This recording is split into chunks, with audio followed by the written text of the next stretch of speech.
હાય family, આ જો આ દાળનો તડકો છે અને દાળ સમારી. આજે દાળના રોટલા બનાવવાના, બાજરીના રોટલા અને દાળ. હું એક હાથે મોબાઈલ પકડ્યો છે અને એક હાથે મારોમાં તડકો નાખવાનો.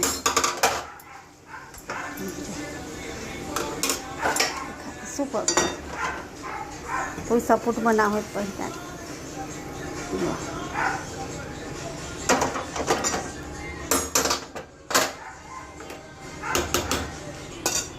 રંગત દાળની એકદમ સરસ બદલાઈ જશે. ઘરનો સપોર્ટ ના કરે પણ તમે સપોર્ટ કરજો.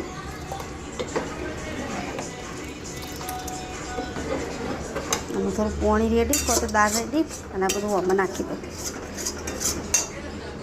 સરસ ભાઈ ને હું થોડી ઉકાળું 10-20 મિનિટ અને એક બાજુ રોટલા કરી આગળ દાળના રોટલાનો વિડીયો મોકલીશ. જય માતાજી.